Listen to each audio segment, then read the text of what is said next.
Good morning students. जो हमारी last video थी फादर टू सन की, उसमें हमने थीम जो राइटर एलिजाबेथ जेनिंग्स हैं पोइटेस, उनके बारे में और फर्स्ट 2 स्टैंजास को डिस्कस किया था। हमारी इस वीडियो में हम जो बाकी बचे हुए 2 स्टैंजास हैं, स्टैंजा 3rd एंड 4th को डिस्कस करेंगे। थीम जैसे हमने पिछली वीडियो में भी आपको बताया है कि इसका जो फादर टू सन पोएम है उसका थीम जनरेशन गैप है, जो आजकल चिल्ड्रन और पेरेंट्स के बीच में है और जो अलग अलग लेवल पे सोचते हैं बच्चे और माता पिता, इसी को जनरेशन गैप का नाम दिया गया है। इसी थीम पर ये पोम है हमारी और इसमें स्ट्रेन्ड रिलेशनशिप है एक फादर और सन की।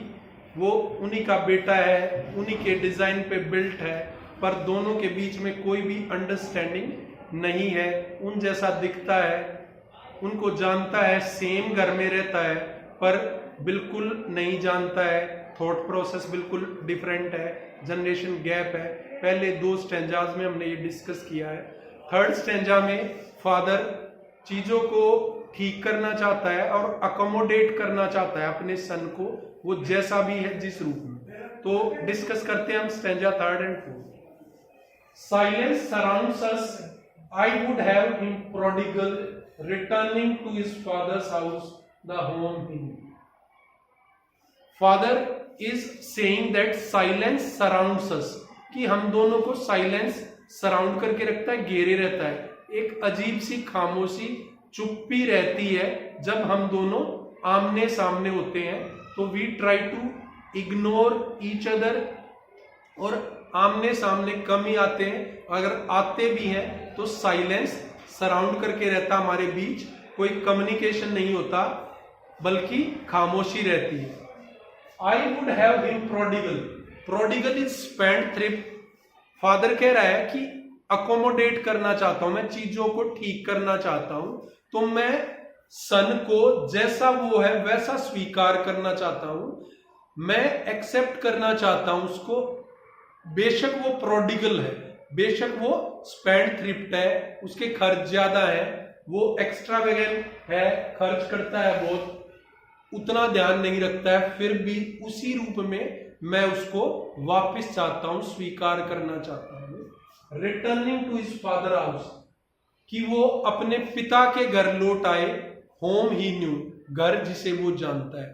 पिता के घर लौट आने का मतलब है कि इन रियल सेंस वो रहता तो उसी घर में है, फादर के ही घर में है, जो उनका अपना घर है, पर असल में नहीं रहता है, कि एक गैप है, डिस्टेंस है, जनरेशन गैप है, आपस में बातचीत नहीं है और अंडरस्टैंडिंग नहीं है। फादर इस रूप में चाहता है उसको अपने घर, कि दोनों के बीच अंडरस्टैंडिंग हो जाए, दोनों एक दूसरे की फीलिंग्स को शेयर करें, सुख दुख शेयर करें। और जो सन जिस भी रूप में है, चाहे वो प्रोडिगल है, फिर भी उसको फादर एक्सेप्ट करना चाहता है, स्वीकार करना चाहता है, और चाहता है कि सन जैसा है वैसे ही हालत में, उसी रूप में, अपने घर में, रियलिस्टिक रूप में, रियल वर्ल्ड में, या बिल्कुल उस रूप में जैसा वो बच्चा था उस रूप में लौट आए।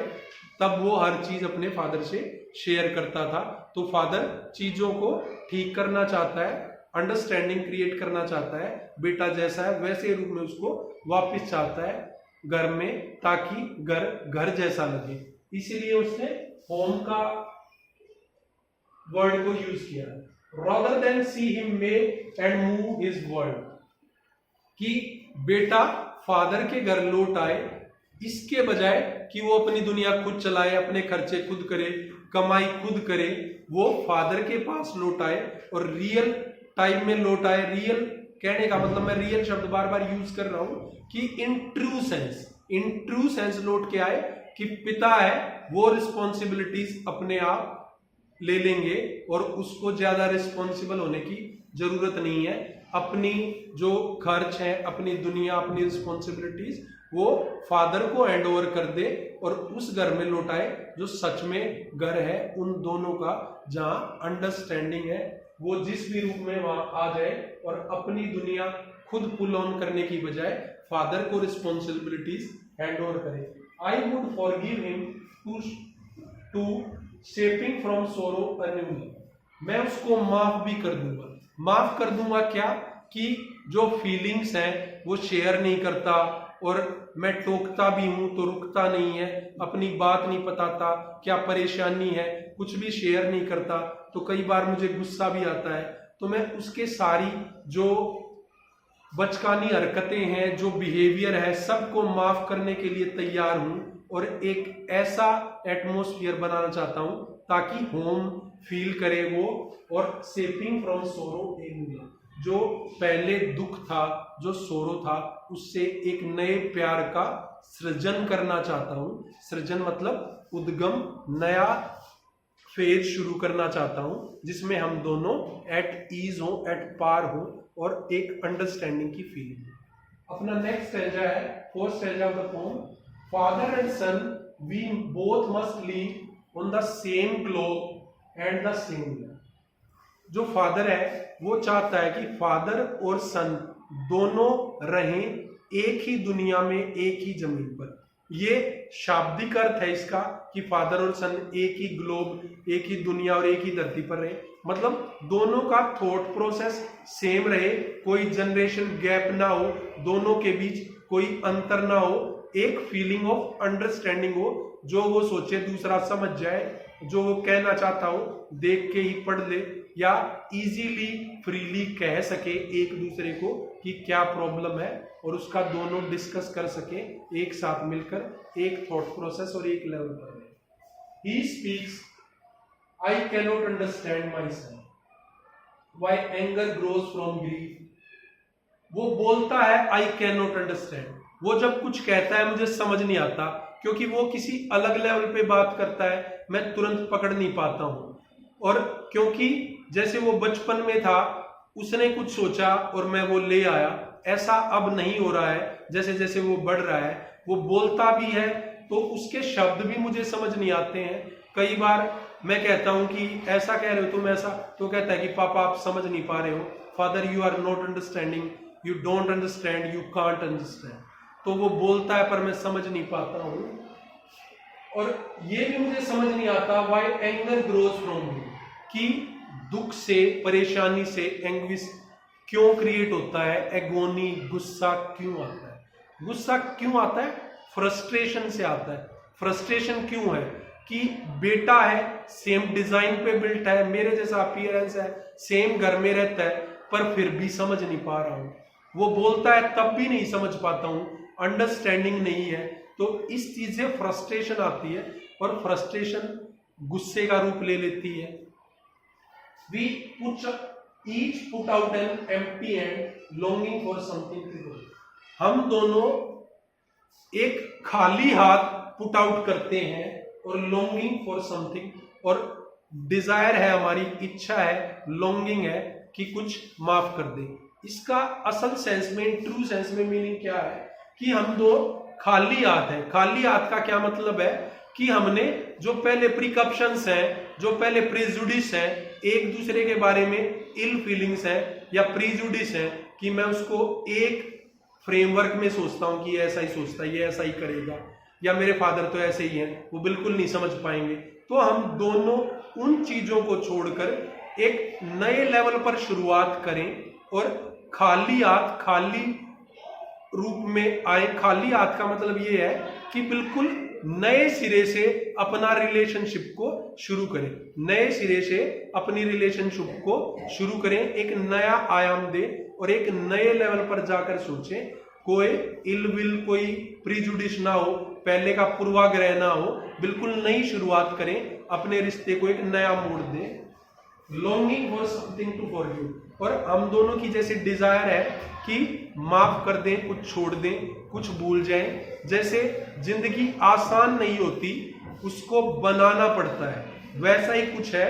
जब नई शुरुआत कर रहे हैं, we each put out an empty hand, we are going to start a new episode, a new chapter in our life of understanding, of a great relationship with each other, a feeling of father and son.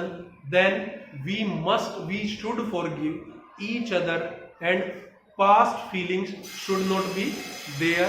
हमें सब कुछ पीछे का भूल कर past को पीछे छोड़कर एक नई शुरुआत करनी चाहिए, और हम करना भी चाहते हैं, और दोनों फ्रस्ट्रेशन को पार कर एक नया जीवन, नया फेज शुरू करना चाहते हैं, ताकि हमारे बीच में कोई जनरेशन गैप, कोई मिसअंडरस्टैंडिंग, कम्युनिकेशन गैप ना रहे, और एक feeling of understanding, love and faith रहे।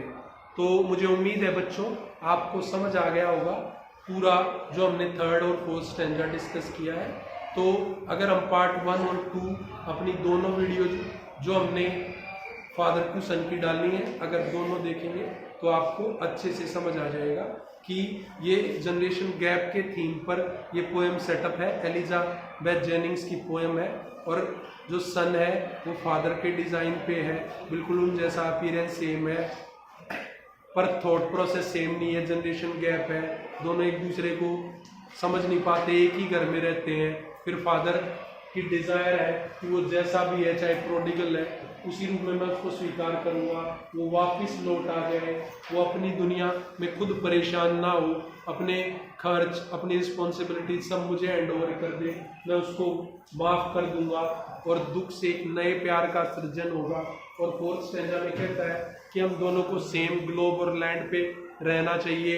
ऐसा नहीं होना चाहिए कि वो बोले और मुझे समझ ना आए, और मुझे समझ नहीं आता कि ग्रीफ से गुस्सा या फ्रस्ट्रेशन क्यों पैदा होती है, और हमें एक नई शुरुआत करनी चाहिए, और एक दूसरे को माफ़ कर आगे बढ़ना चाहिए, अपने रिश्ते को एक नया आयाम दें।